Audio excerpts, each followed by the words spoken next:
हर दिन सेट पे सिर्फ कटे हुए लोग देख रहे थे, ऑब्वियसली नॉट असली लोग। तो जब तक एक आर्ट को हम आर्ट जैसे कर रहे हैं तो प्लीज आप भी उसको एज अ आर्ट देखिए। वो आज भी मेरे लिए मैजिकल है। मेरे को आज भी बिलीव नहीं होता कि मैंने गदर टू।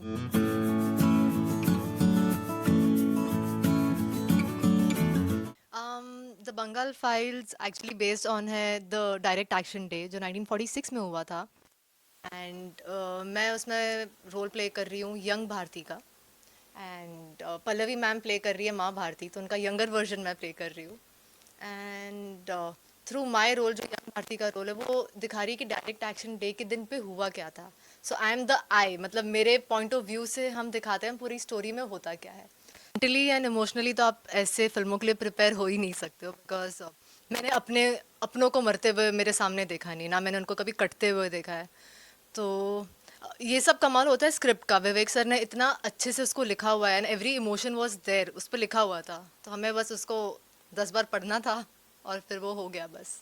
विवेक सर के साथ काम करना इज़ सुपर इजी फर्स्टली, क्योंकि उनको एग्जैक्टली पता है उनको क्या चाहिए। वो आके सोचते नहीं है कि मुझे ये करना है वो करना है। He is very prepared and he is the most knowledgeable person I have ever met. उनको इतनी नॉलेज है हर चीज़ की, क्योंकि ऑनेस्टली मुझे डायरेक्ट एक्शन डे के बारे में पता नहीं था मूवी से पहले। तो उन्होंने मुझे प्रॉपर एक हिस्ट्री क्लास दी थी कि एग्जैक्टली हुआ क्या था उस टाइम पे। तो एज एन डायरेक्टर वो अपने एक्टर पे ना प्रेशर नहीं डालते। वो बोलते कि तुम्हें तुम्हारी चीज़ें पता होनी चाहिए, तुम अपनी स्क्रिप्ट तुम्हें बाय हार्ट होनी चाहिए, जो तुम्हारी लाइंस हैं, बाकी एज अ डायरेक्टर मैं तुमसे काम करवा लूँगा। तो it was very fun with to work with him. Challenges ये थे कि सीन्स बहुत ही ज़्यादा ट्रोमेटिक है, बहुत ही ज़्यादा। एंड हम हर दिन सेट पे सिर्फ कटे हुए लोग देख रहे थे, ऑब्वियसली नॉट असली लोग। बट सारे जितने भी एक्स्ट्रास थे वो बेचारे हमेशा खून में रहते थे वहाँ पर। एंड मेरे एक दो सीन्स है जिसमें मुझे कीचड़ में कूदना था। तो मैं लिटरली सर से पाँव तक मुल्तानी मिट्टी के हमने वो कीचड़ बनाया था। सुबह के 4 बजे हमने वो शूट किया था। काफ़ी ठंडी थी।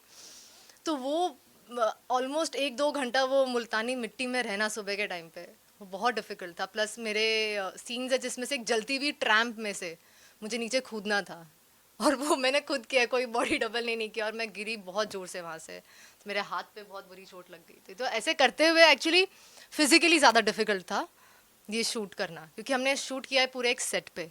यस बिल्कुल, क्योंकि जैसे मैंने कहा कि मुझे डायरेक्ट एक्शन डे के बारे में पता ही नहीं था। और हमें ये हिस्ट्री में पढ़ाया भी नहीं है। सो ऑब्वियसली मैंने पहले इसकी रिसर्च वर्क शुरू की कि एग्जैक्टली हुआ क्या था वो टाइम पे, जिन्ना ने क्या किया था, नेहरू जी ने क्या किया, गांधी जी का उसमें क्या रोल था, ये सब मैंने पढ़ाई की।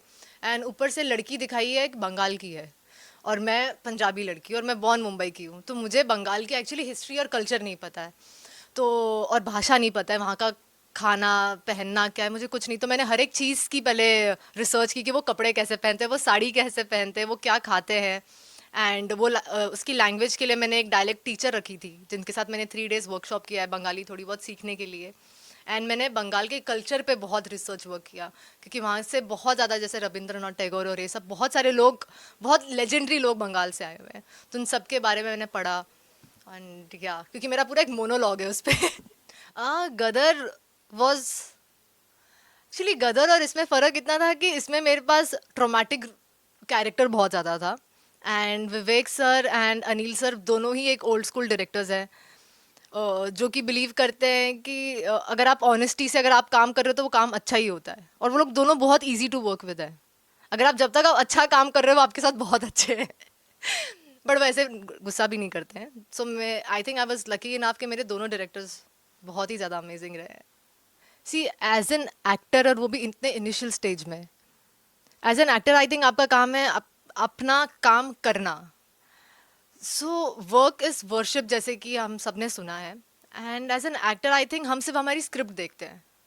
ऑब्वियसली कोई यहाँ पर कोई सी चीज़ को एक अलग वे में नहीं, एज अ आर्ट हम शो करते हैं हर एक चीज़ को। तो जब तक एक आर्ट को हम आर्ट जैसे कर रहे हैं तो प्लीज़ आप भी उसको एज अ आर्ट देखिए। There's nothing else. And as an actor, I loved my script, I loved my character, and ये मेरी तीसरी फिल्म है। एंड अगर तीसरी फिल्म में मुझे इतना परफॉर्म करने मिल रहा है तो वाई नॉट।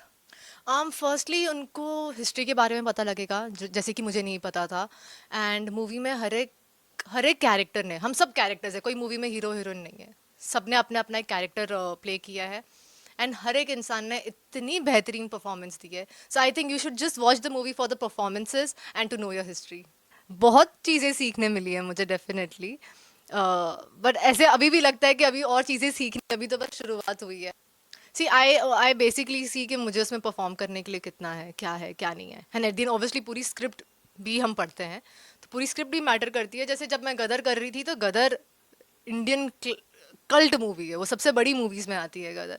सो अगर उसमें मुझे एक पेड़ का रोल भी मिलता मैं कर लेती, like anybody wants to be Gadar. एंड उसके बाद में जब मुझे ये मूवी मिली, तो मैंने लगा कि यार इतना अच्छा मेरे को रोल अब तक नहीं मिला, तो I should be doing it. वो आज भी मेरे लिए मैजिकल है, मेरे को आज भी बिलीव नहीं होता कि मैंने गदर 2 की है, बिकॉज वो जो हमने एरा देखा था जिस दिन गदर रिलीज हुई थी 11 अगस्त 2023 को, उसके बाद से मेरी ज़िंदगी बदल गई थी। वो कहते हैं ना, एक रात में आपकी ज़िंदगी बदलती है, मैंने वो बदलते हुए देखा है। So I think it's still a dream. मैं आज भी उसको वर्ड्स में नहीं डाल सकती हूँ कि गदर का एक्सपीरियंस क्या है। आई थिंक बीइंग हम्बल, क्योंकि पहली मूवी में अगर आप, सक्सेस मेरी तो नहीं थी, ऑब्वियसली वो मूवी की सक्सेस थी, सनी सर अनिल सर का क्रेडिट है उसमें, मेरा कुछ नहीं है। But as a young kid मैंने बहुत फर्स्ट मूवी में वो देख लिया, तो बट मैंने इससे यही सीखा, you need to be humble. See movie hit and flop तो एक्टर के लिए मैटर ही नहीं करता है। हाँ, डेफिनेटली मेरी परफॉर्मेंस मुझे मैटर करती है कि मैंने गदर में जो काम किया है, मैंने कोशिश की है कि मैं गदर से बेटर मैंने किया है। एंड एज एन ऑडियंस अगर उनको ना अच्छा लगे या अच्छा लगे, वो उनका हक है। अगर उनको ना अच्छा लगे तो वो मुझे प्लीज़ बताएं कि मुझे क्या इम्प्रूव करना है, और अगर कुछ अच्छा लगा हो तो आप प्लीज़ बताएं, सो दैट मुझे भी लगेगा कि हाँ चलो ये चीज़ मैंने कर ली, अब मुझे और कुछ करना है। हाँ, डेफिनेटली अगर ऐसा कुछ आता है रास्ते में, why not. At the end script should be the king. मेरे दो इंटरेस्ट थे, एक बीइंग एन एस्ट्रोनॉट और एक बीइंग एन स्पोर्ट्स प्लेयर। यार मुझे बहुत सारे लोगों के साथ काम करना है, बट आई थिंक मैं एक सेलेक्ट नहीं कर पाऊंगी। Dream role again like something like Mughal-e Azam, अगर ऐसा कुछ मिल जाए तो वाह। As an actor I want to work with every director. Actually I am मस्तीखोर आई वुड से, बिकॉज मैं ज़्यादा सीरियस नहीं रहती हूँ सेट्स पे। सो 5 सितंबर को हमारी फिल्म आ रही है, आप प्लीज़ जाके देखिए। एंड मूवी में ऐसा कुछ भी नहीं है जो आपको सुनने में आ रहा है। Movie is based on historic events, जो डायरेक्ट एक्शन डे हुआ है, आप जाके गूगल कर सकते हैं। बाकी सबने बहुत अच्छी परफॉर्मेंसेस दी है, और खासकर मेहनत की है, तो प्लीज़ जाके देखिए। Thank you so much.